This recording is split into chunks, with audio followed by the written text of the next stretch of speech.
Ton homme était si fort pour lui. J'ai la conviction que quand tu aimes de façon profondément. Et franchement, tu respires ce que amour inconditionnel et passionnel peut représenter. Et dis-toi qu'un jour, quelque part, cet homme merveilleux qui a fait partie de toi, t'a donné 2 beaux enfants, il sera en mesure de t'envoyer le bon pour vous. Fais-lui confiance et vous guide de l'au-delà.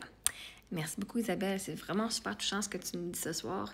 Tu as tout à fait raison. Puis je le crois sincèrement. Puis je sais qu'il me connaissait beaucoup, beaucoup, beaucoup. En fait, il m'aimait plus que moi, je m'aimais. Puis je sais que même, on a eu une discussion avant qu'il parte. Avant qu'il parte dans l'au-delà. On a eu cette discussion-là, justement. J'ai dit, tu sais, dans ma liste, parce qu'à un moment donné, tu sais, on a beau là, se mettre des blindfolds puis faire semblant qu'il va pas mourir, mais c'est une des discussions qu'on a eues de dire, OK, bon, ben, on se rend à l'évidence que tu ne resteras pas en vie. Puis ça c'est un travail, hein. Lui, il doit se rendre ça comme travail personnel, là, mais de moi, de mon vivant, de lui dire au revoir, puis de parler de ces choses-là pendant qu'il est dans son vivant, c'était pas facile, OK? C'était pas facile. Mais justement, de dire, OK, bon, ben, je sais qu'à un moment donné, je vais retrouver quelqu'un. Puis lui, il voulait que je me remarie, il voulait parce qu'il voulait pas que je sois malheureuse, puis que ses enfants soient malheureux, puis qu'on soit seul, right? Fait que c'est quelque chose qu'on a discuté. J'ai dit, bon, ben, voici dans ma liste, qu'est-ce que j'aimerais, un gars que tu m'envoies vraiment cute, puis qui sait cuisiner. C'était sur ma liste. Moi, le temps qu'il savait cuisiner, là, c'était parfait. Puis il dit, on va t'en envoyer un, non seulement qui sait cuisiner, mais en plus qui va être super bon au lit. OK, c'est lui qui m'a dit ça. Moi, je dis, c'est correct, là. Moi, je suis correcte, là, sexuellement, c'est pas mieux que ça, là. Ça fait un bout de temps que je suis correcte, là. Non, je vais t'en donner un aussi qui va être bon au lit. Fait que, eh bien, même lui connaissait sa faiblesse. Mais, tu sais, d'avoir une discussion de même avec ton mari avant qu'il meure, fallait vraiment qu'on ait confiance l'un à l'autre. Puis je sais que lui, ma mère est là aussi, hein, je sais qu'eux autres nous protègent et qui nous amènent. Henrik, il m'adorait, il adorait ses filles, puis il va pas nous amener juste n'importe quel moron. Il sait ce qu'on mérite, puis je sais que des fois, moi, justement, dans mon cheminement, j'allais avec du monde, puis je savais, là, je le ressentais que c'était pas les bons, là, puis c'est pour ça que j'ai pas plus comme... Fait qu'il y en a que je fais « Ah! » Mais je sais que quand Eric va m'envoyer le bon, c'est comme « Marie-Ève, est-ce que tu penses que je t'aurais vraiment envoyé ça? » Tu sais, la petite voix dans ta tête, « Marie-Ève, si tu penses que c'est moi qui t'ai envoyé ça, voyons, girl. Je t'aimais plus que ça, là, OK? Tu vas le savoir quand je te l'envoie. Tu vas pas te poser des questions, là. » Fait que non, je le sais. Puis, ouais, j'aime beaucoup de... Quand j'aime... Moi, c'est pour ça que je veux pas juste avoir des petites relations ici, là, parce que justement, ça me fait mal. Je suis tellement dans la passion puis dans l'intensité. Là. Je veux dire, vous voyez comment je suis intense? Ben, je suis aussi intense que ça en amour. Imagine à recevoir. J'aimerais ça une personne genre aussi intense que moi, justement, parce que tout ce que je donne puis que j'offre en intensité, ben, j'aimerais ça le recevoir moi aussi parce que c'est cool, OK? Moi, quand je donne, c'est comme passionnément, là, à la folie, right? Mais je me le donne. Pour ça, j'apprends à me le donner, moi aussi, cet amour-là, de façon passionnelle, inconditionnelle, pour que je sois capable de le recevoir de quelqu'un d'autre. Puis, ben, merci beaucoup de voir ça en moi, Isabelle. C'est super, super gentil, super touchant. Puis, je sais.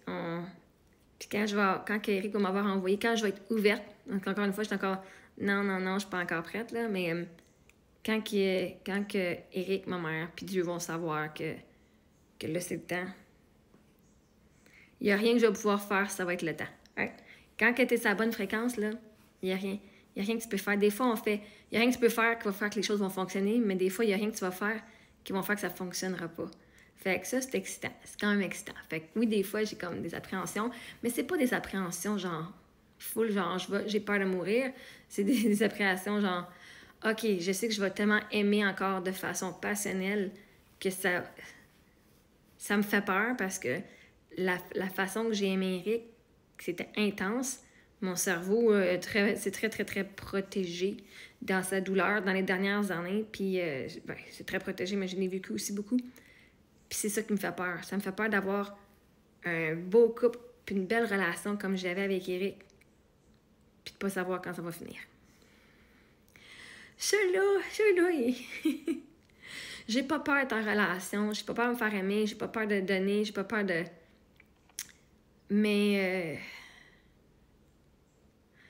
de pas savoir que ça peut m'être enlevé comme ça du jour au lendemain. Pas parce que j'ai une conséquence, pas parce que j'ai été pas fine, pas parce que on s'aime plus, juste parce que l'univers a fait « OK, on t'amène sur un autre chemin ». de ne pas l'avoir vu venir. Oui, j'ai toujours... Ben, je l'ai vu venir, là, c'était quand même 14 mois. Ouais, mais de son premier rendez-vous, où il y avait une petite bosse dans la fesse, ça lui faisait mal. À son rendez-vous à l'hôpital, qu'il avait de la misère à marcher. Puis de dire, OK, là, ça va te faire checker, fais-toi un scan. Puis que ce scan-là, on savait pas, c'était genre le début de la fin.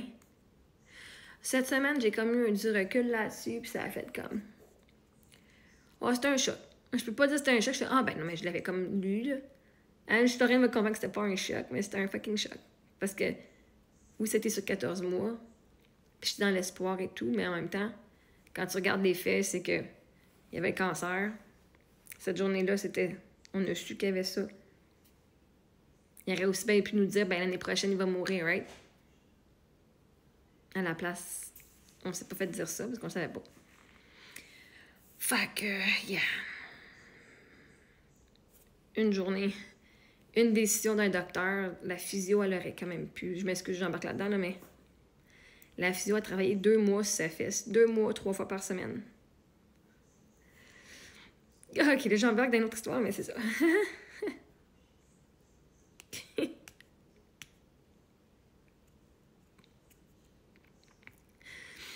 2 mois à travailler sur sa fesse. On prend les notes. Ah, il a moins mal. Ah, il a même fait de l'acupuncture dans sa fesse. OK? 2 mois que ça a parti gros comme le bout de mon doigt, mon petit doigt. Puis ça a fini gros comme 2 grosses de briques, ou 2 briques de beurre. En 2 mois. Puis elle l'a jamais envoyé se faire consulter. Fait comme quoi que, du jour au lendemain, ta vie peut changer. C'est épeurant. Puis en plus de m'attacher à quelqu'un que je serais en situation d'interdépendance, pas de codépendance, pas de dépendance, d'interdépendance, où est-ce qu'il serait mon support? Où est-ce que je compterais sur lui pour tout? Puis qu'il pourrait m'être enlevé encore comme ça. C'est pas la relation qui me fait peur. C'est que j'aime autant passionnément, profondément et inconditionnellement. Puis ça va m'être enlevé encore. Il va falloir que je repasse encore le même processus que j'ai passé. C'est sûr que cette fois-ci, j'ai plus d'amour de moi, puis j'ai plus de support. J'ai du bon monde autour de moi. Mais reste que... La perte, elle fait peur encore. Je suis même pas encore en couple, puis j'ai déjà peur de perdre.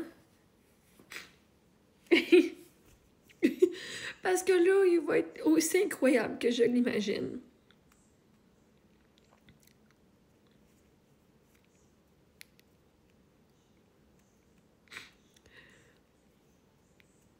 Puis ça fait peur. En tout cas, moi, c'est ma peur. J'ai pas peur d'être en couple. Je vais me trouver toutes les défaites de pas l'être. Il n'y a pas d'espace dans le tiroir. Dans le tiroir de la salle de bain.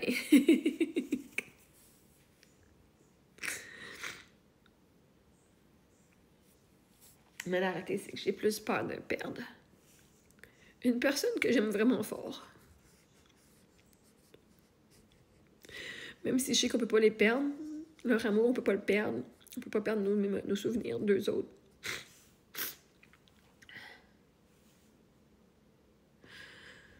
Honnêtement, je vous souhaite pas de perdre quelqu'un comme ça.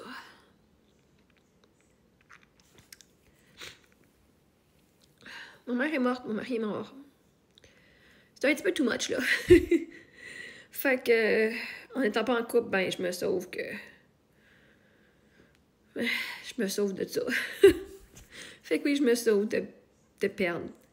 Est-ce que je peux dire que la douleur, que l'amour que j'ai reçu a valu la peine après? Là, on peut dire que ça vaut la peine. OK? Souvent, on me dit, ah, ça vaut-tu la peine? Ça vaut le coup, ça vaut le temps, ça vaut l'énergie. Mais le deuil, l'amour que j'ai eu d'Éric et le couple que j'ai vécu, les belles émotions que j'ai vécues, tout vaut le deuil, vaut la peine. Fait que ça, en même temps, je ne vais pas m'empêcher de vivre une belle histoire d'amour parce que je vais être triste après. La douleur que je vais vivre après, c'est parce que justement, je vais avoir aimé de façon intense et profonde. Fait que faut que je me rappelle de ça. Merci.